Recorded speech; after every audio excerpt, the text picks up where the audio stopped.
Hello mga ka-newbies! Malamig ang panahon. Tara, samahan niyo akong magluto ng ulam na may sabaw.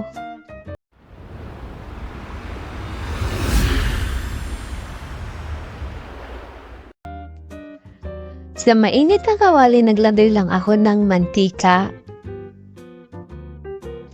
Sunod ko namang inilagay ay ang luya. Igisa lang ito hanggang sa lumabas ang kanyang aroma.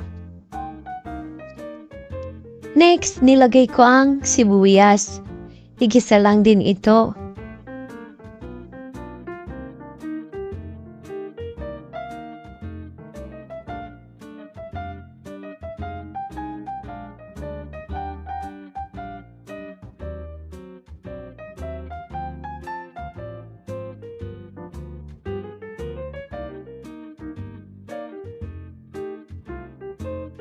Pag translucent na yung sibuyas natin guys, pwede na nating ilagay yung manok. Itong manok guys, hinati ko na ito into bite size.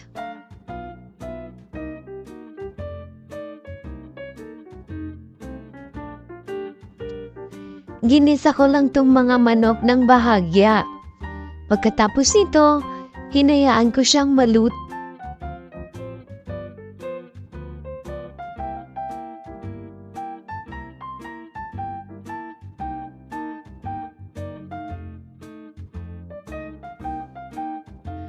Ngayon naman, binaliktad ko lang siya para yung kabilang side naman yung maluto. Para maging even yung pagkakaluto ng ating manok, guys.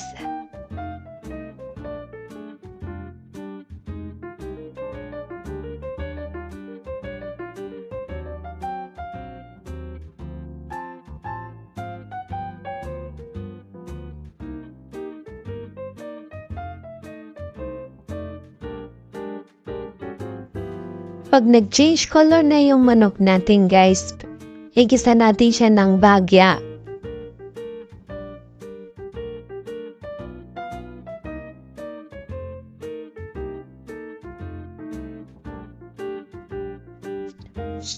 Timplahan natin ito ng patis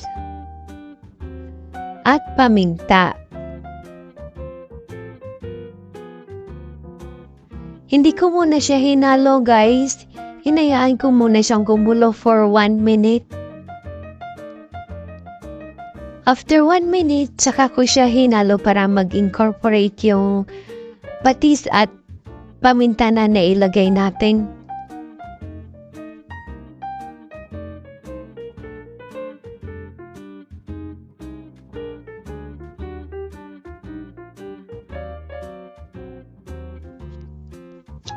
Sunod ko namang inilagay ay ang kamatis. Igisa lang ito hanggang sa maluto na yung ating kamatis at maging soft.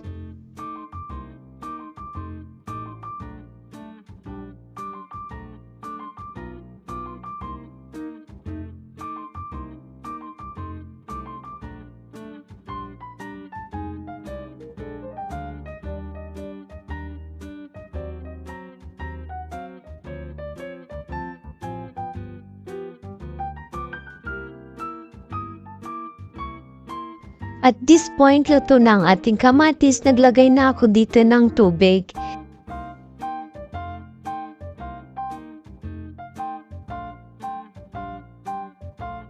Tinakpan ko lang ito at pakukuloan.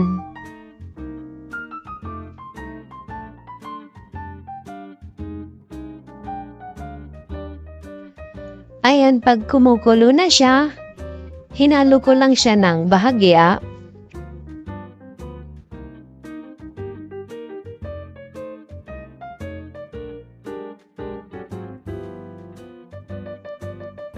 Pagkatapos ay tinimplahan ko siya ng asin at magic sarap.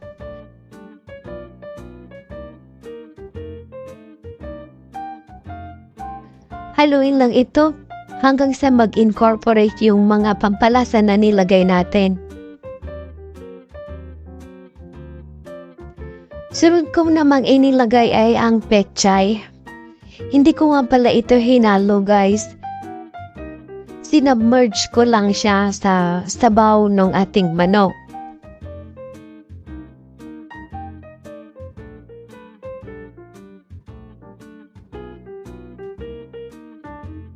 Yan, takpat natin siya ulit at pakuluan hanggang sa maluto yung pechay.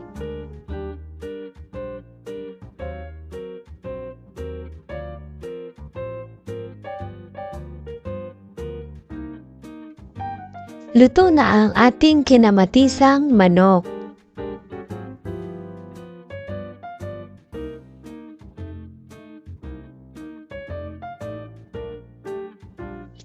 Time to serve!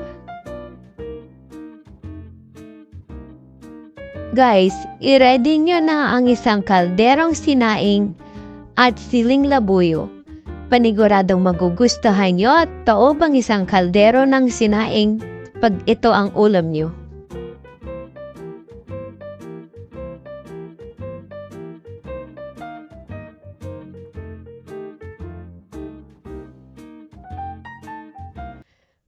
Please subscribe to my channel, like, and hit the bell button for new updates. Salamat sa panonood. Hanggang sa muli. Paalam!